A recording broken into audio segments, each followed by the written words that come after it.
कुछ बात है कि हस्ती मिटती नहीं हमारी, कुछ बात है कि हस्ती मिटती नहीं हमारी। सदियों रहा है दुश्मन दौर ये हमारा, सारे जहां से अच्छा हिंदुस्तान हमारा। हम भूल भूले हैं इसकी यह गुलिस्ता हमारा, यह गुलिस्ता हमारा।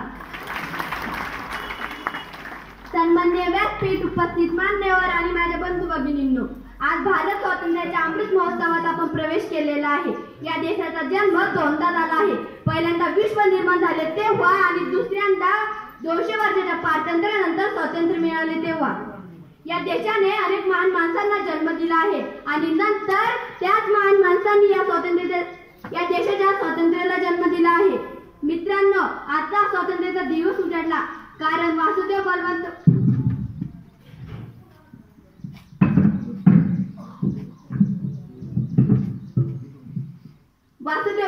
फडके, चाफेकर बंधू, राजगुरू यासारख्या अनेक क्रांतिकारकांनी आपल्या स्वातंत्र्य यज्ञकुंडात आपल्या प्राणाची आहुती दिली।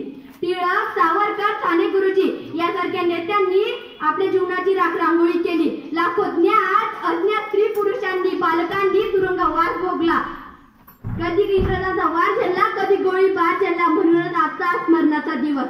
वतन पे जो फिदा होगा अमर वो हर नौजवां होगा, वतन पे जो फिदा होगा अमर वो हर नौजवां होगा। रहेगी जब तक दुनिया यह अफसाना उसका बया होगा, यह अफसाना उसका बया होगा।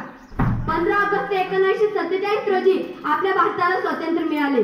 गेले 500 वर्षे स्वातंत्र्य टिकून आहे ते फक्त त्या तैनात असलेल्या सैनिकांमुळे। ऊन, वारा, पाऊस याची पर्वा न करता जमीन, आकाश आणि पाण्यातून सीमेचे खत पहारा देणारे आपले सैनिक कधी देशाबाहेर तर कधी देशाच्या आतील शत्रूशी संघर्ष करत आपल्या सैनिकांनी सर्वोच्च बलिदान दिले आहे। दुसरीकडे बंकिम चटर्जी यांनी लिहिलेले वंदे मातरम हे गीत प्रत्येकामध्ये पूर्ण चढवत होते। या गीताचे स्थान जन गण मन या राष्ट्रगीताच्या बरोबरीचे आहे। स्वातंत्र्य लढत प्रत्येक क्रांतिकारकाच्या तोंडात हेच गीत होते, वंदे मातरम, वंदे मातरम। सुजलाम सुफलाम मलयजी शीतलाम शश श्यामला मातरम।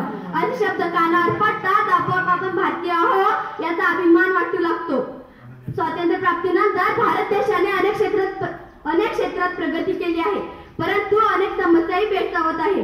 महागाई, भ्रष्टाचार, वेतनातीत अत्याचार यासारख्या अनेक अडचणींवर मात करत आपण स्वातंत्र्य मिळवले आहे। आज विश्वात प्रत्येक क्षेत्रात भारत आणि भारतीयांचा डंका वाजतोय।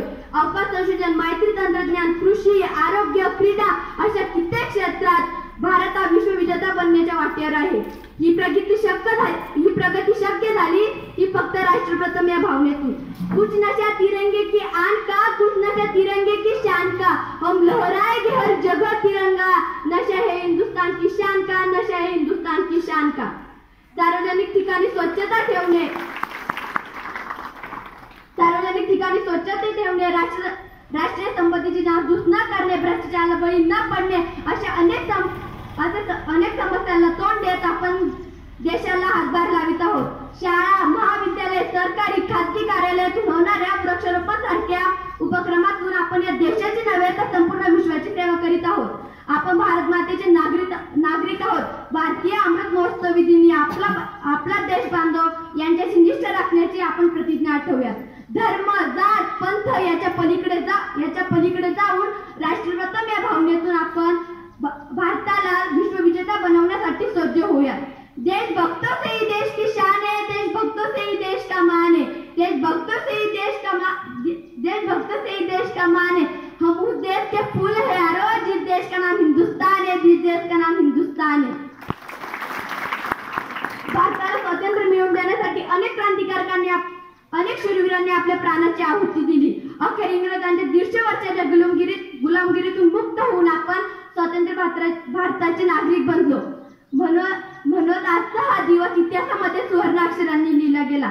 भारताला स्वातंत्र्य मिळवून देण्यासाठी हजारो राष्ट्रभक्तांनी, क्रांतिकारकांनी, नेत्यांनी आपल्या प्राणाची आहुती दिली। यांना सर्वांना माझे कोटी कोटी प्रणाम करून मी माझे भाषण थांबते व जाता एकच सांगेन, रंग बलिदानाचा त्या तिरंग्यात पहावा, उत्साह देशप्रेमाचा अंगी संचारावा, जय घोष भारताचा स्मृती गुंजावा, सण हा स्वातंत्र्याचा सदैव चिरही व्हावा, सदैव चिरही व्हावा। जय हिंद महाराज।